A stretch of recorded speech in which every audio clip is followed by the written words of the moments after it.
मुख्यमंत्री योगी आदित्यनाथ ने कहा है कि अधिकारी 15 दिनों के अंदर जनता की लंबित समस्याओं का निस्तारण अवश्य करें। जन समस्याओं के निस्तारण की डेली रिपोर्ट मुख्यमंत्री कार्यालय को भी भेजने के निर्देश उन्होंने दिए हैं। सीएम योगी ने कहा कि आईजीआरएस पर आने वाली शिकायतों को अधिकारी गंभीरता से लेते हुए उनका त्वरित निपटारा करें। शासन के वरिष्ठ अफसरों को मंडलों में जाकर मेरिट के आधार पर लंबित शिकायतों का निस्तारण कराने के निर्देश भी जारी किए गए हैं।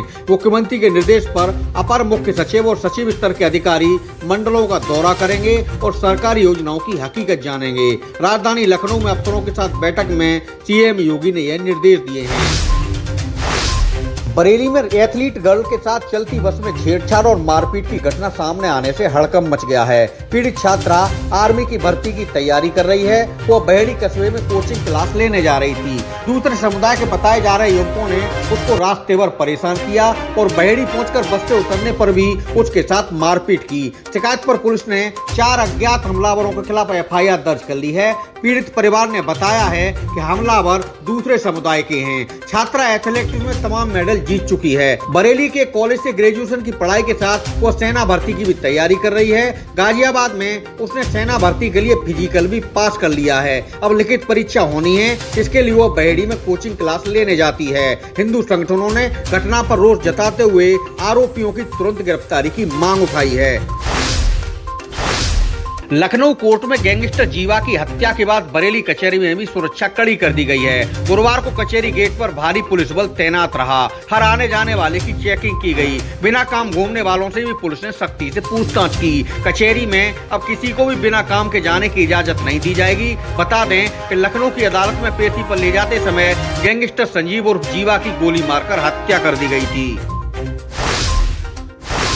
पूर्व केंद्रीय मंत्री एवं सांसद संतोष गंगवार कल बरेली के पहले रेल कैफे का उद्घाटन करेंगे।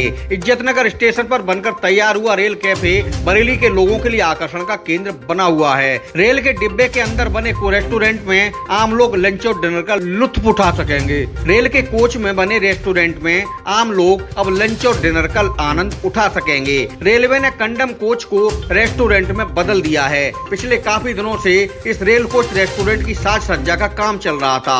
शुक्रवार से यह रेस्टोरेंट बरेली के लोगों के लिए खुल जाएगा। ऑल इंडिया मुस्लिम जमात के राष्ट्रीय अध्यक्ष मौलाना मुफ्ती साहबुद्दीन रजवी बरेलवी ने मुस्लिम नौजवानों को पाकिस्तानी तकरीरों से दूर रहने की हिदायत दी है। गाजियाबाद में जैन समाज के एक छात्र के धर्मांतरण को लेकर उन्होंने चिंता जताई है। गाजियाबाद की घटना को लेकर मौलाना का बयान सामने आया है। मौलाना ने पाकिस्तानी यूथ क्लब जैसे सोशल मीडिया ऐप से भी नौजवानों से दूर रहने की अपील की है। अपने बयान में मौलाना साहबुद्दीन ने कहा कि इस्लाम में लालच या दबाव डालकर किसी भी व्यक्ति का धर्मांतरण जायज नहीं है। यहाँ बता दें कि गाजियाबाद में गेमिंग ऐप के जरिए जैन परिवार के एक छात्र के साथ धर्मांतरण का मामला सामने आया है। जैन परिवार का युवक घर से जिम जाने की को जाता था, लेकिन वह 5-5 बार मस्जिद में जाकर नमाज पढ़ने लगा था। बरेली में एक पूर्व प्रधान गांव के दूसरे समुदाय की नाबालिग किशोरी को अगवा कर ले गया। दोनों अलग अलग समुदाय के होने से मीरगंज इलाके के गांव में तनाव के हालात बन गए हैं। किशोरी के पिता ने पूर्व प्रधान शाह आलम के खिलाफ रिपोर्ट दर्ज कराई है, जिसके बाद पुलिस कार्रवाई में जुट गई है। पिता ने पुलिस को बताया कि 2 दिन पहले उसकी नाबालिग बेटी दर्जी की दुकान पर कपड़ा लेने गई थी। इसके बाद वो वापस नहीं लौटी। बाद में उसे पता लगा कि उसका शाह आलम ने अपहरण कर लिया है। आरोपी गाँव का प्रधान रह चुका है। बरेली में लव मैरिज से नाराज युवती के घर वालों ने उसे मिट्टी का तेल छिड़ककर आग लगाने की कोशिश की। किसी तरह थाने पहुंचकर युवती ने खुद पर जानलेवा हमले की रिपोर्ट दर्ज कराई है। मामला बरेली के थाना किला क्षेत्र का है। पपीते वाली गली में रहने वाली शिफा ने बाकरगंज के युवक से प्रेम विवाह किया था। शादी के बाद मायके वाले उसके विरोध में उतर आए और उसके साथ मारपीट शुरू कर दी। रात में मां तरन्नुम और भाई जुनैद ने उसे मिट्टी का तेल छिड़ककर आग लगाने की कोशिश की। किसी तरह उसने भागकर जान बचाई। पुलिस मामले की जांच में जुटी है। उड़ीसा के बालासोर में हुए हादसे के बाद रेलवे ट्रेनों के संचालन को लेकर खास सतर्कता बरत रहा है। इज्जतनगर रेल मंडल मुख्यालय पहुंचे एडीआरएम परिचालन राकेश कुमार ने रेल हादसे से सबक लेने की सीख दी। इसके बाद निरीक्षण में 20 ट्रैक एक बोल्ट खोला मिलने पर वह नाराज हो गए। उन्होंने अधीनस्थ अफसरों की जमकर क्लास लगाई। एक दिन पूर्व ही एडीआरएम परिचालन राकेश कुमार ने जंक्शन का सेफ्टी निरीक्षण किया था। ट्रैक पर निरीक्षण के दौरान उन्हें 6 इंच का बोल्ट खोला मिला। यह देखकर एडीआरएम ने सीनियर सेक्शन इंजीनियर समेत वहां मौजूद अफसरों की जमकर फटकार लगाई। साथ ही भविष्य में ऐसी गलती न होने की हिदायत दी। फटकार के बाद वहां मौजूद रेल पथ विभाग के कर्मचारियों ने ट्रैक से बोल्ट को हटाया था।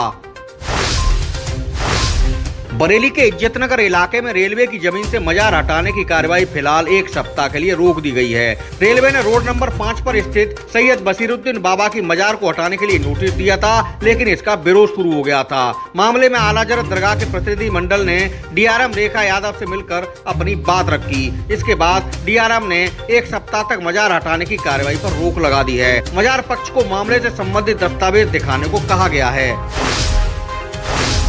बरेली में थाना सीबीगंज इलाके में खेतों से गाय भगाने को लेकर 2 पक्षों में विवाद हो गया। एक पक्ष ने वहां फायरिंग कर दी। फायरिंग करने वालों ने बीच बचाव कर रहे एक युवक के साथ मारपीट की। सराय तलखी गांव निवासी दरवेश के मुताबिक रात 10 बजे उनके खेतों में गायों का झुंड घुस आया था। वह गाय भगाने पहुंचा तो गाँव के आधा दर्जन दबंगों ने हमला कर दिया। कहासुनी के बीच गोलियां भी चलाई गयी। आरोप है दबंगों ने उसे पीटा, जिससे उसे चोटें आईं।